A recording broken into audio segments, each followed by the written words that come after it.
Welcome to Trading Lounge and the Australian report for the 31st of August. We'll be looking at BHP, CBA and the ASX200.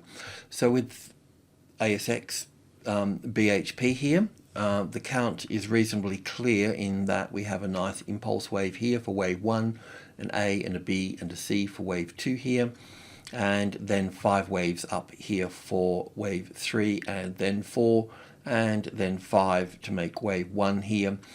This does look rather impulsive here, like in 5 waves. So we should see a corrective move as wave B and then down for wave C of this. So this count here, when you think, if you have a look at how it's positioned as 1 and 2 and 3 and 4 and 5 here, then we could also look at CBA doing the same thing really again here. So 1 and 2 here and 3 here and 4 here and 5 here, and they're both pulling down at the same rate here. So be something of this nature here for this. So just have a good look at that and then come back here. So they're very similar, aren't they? I mean, they're obviously different. This has moved higher, and CBA hasn't moved as high, but it's still got all the same points roughly on the same dates as BHP. So that means that, you know, these are the two big stocks really that cover the finance and the mining to a particular point. So that means that I can just compare those a little bit here, a little bit rough, but so they've got all the same, you know, the distance it took to get up to here for BHP and the distance it took here for CBA.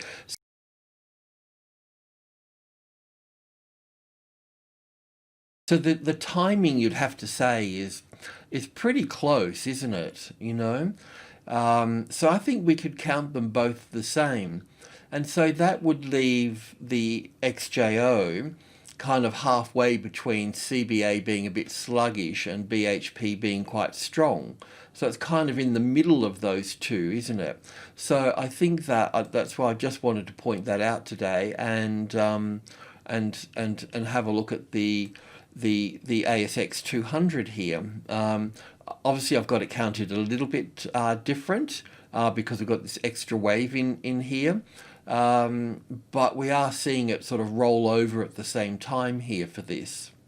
So just something we've got to keep an eye on really. So if we take the tops here where it really sort of struggled, and also this is this current top here is where would we, I mean, that's the 61.8%. So I'm not saying it's going to go down that low or anything like that, but after 5 waves, if that's the case, and this is, you know, this is pretty ugly here, and you can count it in different ways, and we're also going to have a look at the bullish count for this too to take it higher. So we'll be looking at that today. We're currently short in this, and we'll also be looking at that as well.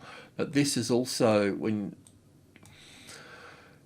this, from this top here down to the C wave low here, this is the 61.8%. So it's really sort of been held into that space, hasn't it?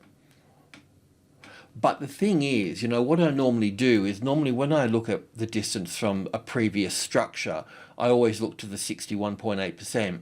And then I ask myself, do we have 5 waves in this, or do we have 3 waves in this? And based off CBA and based off BHP, it's likely that we've got 5 waves in this sequence. It's just that this one here is really is not very, I mean, all of this is fine, I can work that okay, but then this gets really quite sort of you know, squashed up here in this space.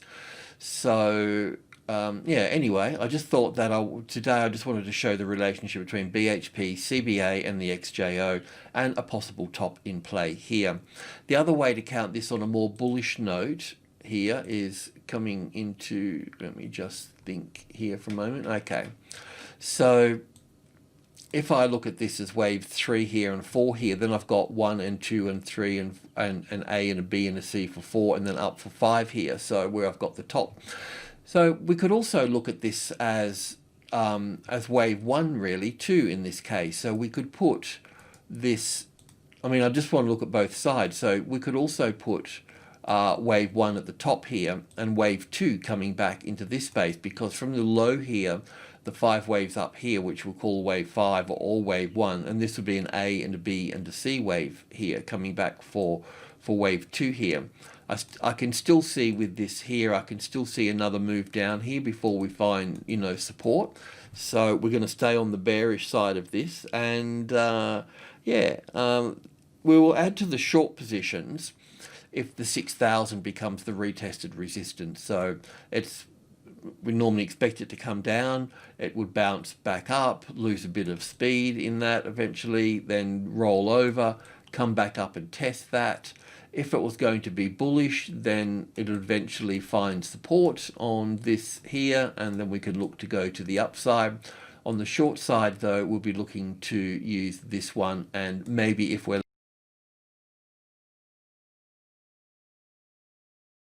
lucky enough, if it pans out neatly, we'll be able to use that one to add. If it rejects there, we'll be able to look to the short side and move down further in this.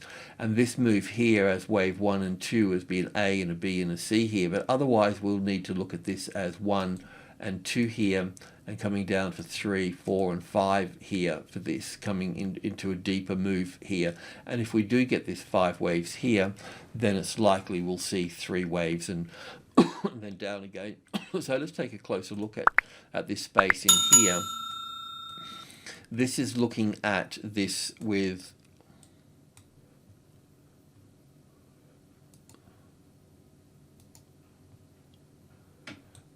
I'll get that later. Wave 1 here, an A and a B and a C wave down here. It doesn't look like it's finished at the moment. I mean, it's 8 o'clock now, so the markets are opening, but I was expecting this wave 4 to pull back to the wave 4 of 1 lesser degree here, and that's at the 60-50 area here. I can just move that in a bit neater. So what we could say, I could say to you, is that if the 50 here finds support, then we would probably have to call this low in place here. It's a little bit sort of difficult to count in here. If I go to the 15-minute chart, I'll show you where I'm up to with that. So from the wave B here down to wave C, we'll be looking for 5 waves down here for wave 2. So I can count this here nicely as wave 1 and 2 here, and then I can count this as wave 1 here and 2 here, then 1 and 2 and 3 and 4 and 5 in here for this. So that would also be wave 1 in here as well, because it's too small for wave 3. And also if it is wave 3, then wave 4 overlaps that. So this would also have to be wave 1 and 2 here, and then maybe this is, I don't know if that's just 1 here or all of that's just part of the same thing here. So, but first of all, we'll go and have a close look for that. So if this is a wave 4 here, then it'll pull back to the wave 4 of 1 lesser degree, or the 38.2% retracement level, which is in here. So if we find a classic trading levels pattern on here, which would be the arrival, the reaction, the first high above the level, and then a little ABC pattern in here, then you can go long at that point. You can go long at that point, and that would also copy that. That's also where we can have the stop there as well. So we just change positions at that point. Okay, so what you need to do here is you need to wait for the first high above the level to come into play here. Now also too with this is that when I look at the XJO, the cash market, the physical market, this is the move down here. So we've got wave A here, and then wave B, and then wave C here. But with wave C here, I can count this as 1 and 2 to here. That's okay. I'd have to call that the third wave in here because of the gap. That's what happens in wave 3s. So most of this would be wave 1 here and 2 here, and then 1 and 2 and 3 and 4 and 5 here for the third wave, fourth wave and fifth wave. Let me say that again. 1 and 2.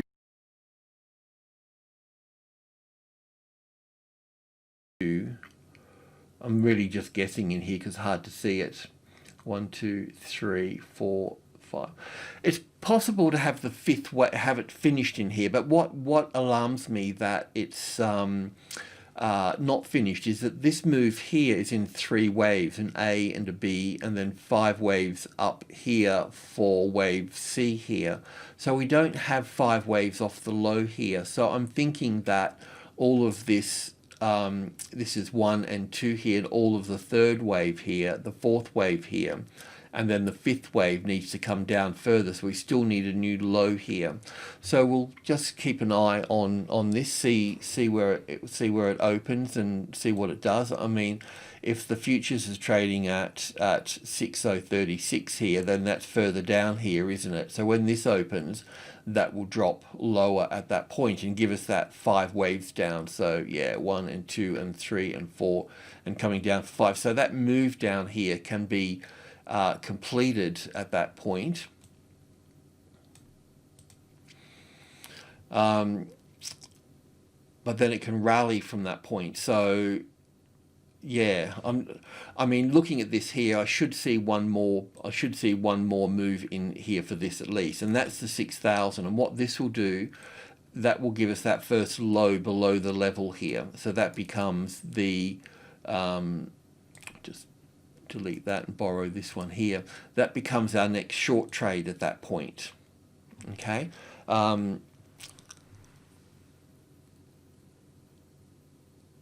Yeah, so I'll keep the stop here, but we have to wait for the first high above the level here for this one to come into play. Okay. This up here, this is looking a bit bullish up here in terms of 1 and 2 here, and then a third, looks like a bit of a, we'll go to the tick chart and have a look at this now.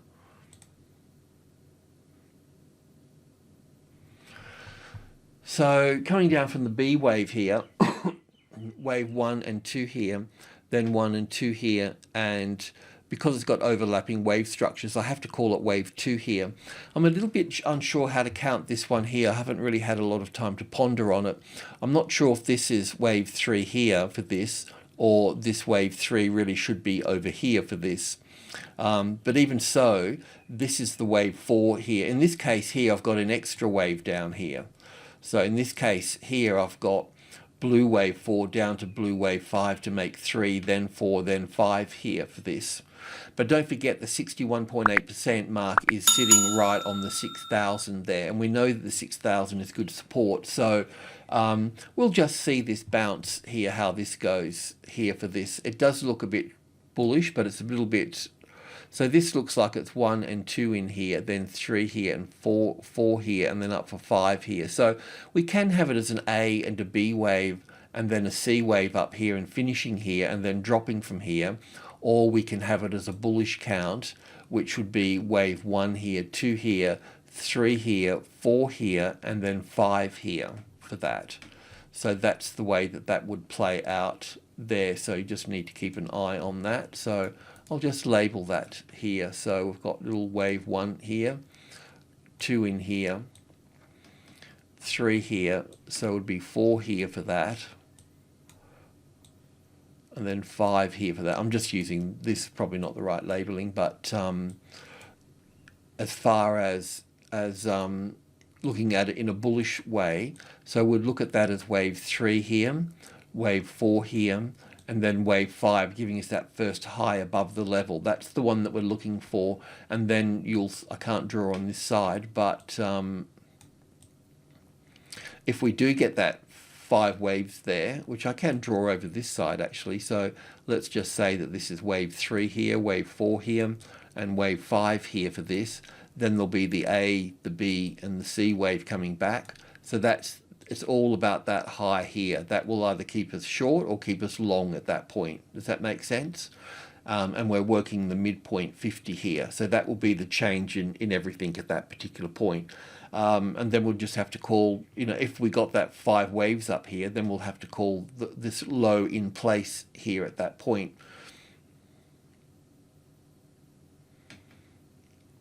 It just doesn't look finished, that's all. I think I've counted everything right here. I mean, just got the right look and feel about it, but still needs to see another move down. Okay, well, I'll leave it at that, and we'll see how the cash market will open lower. So,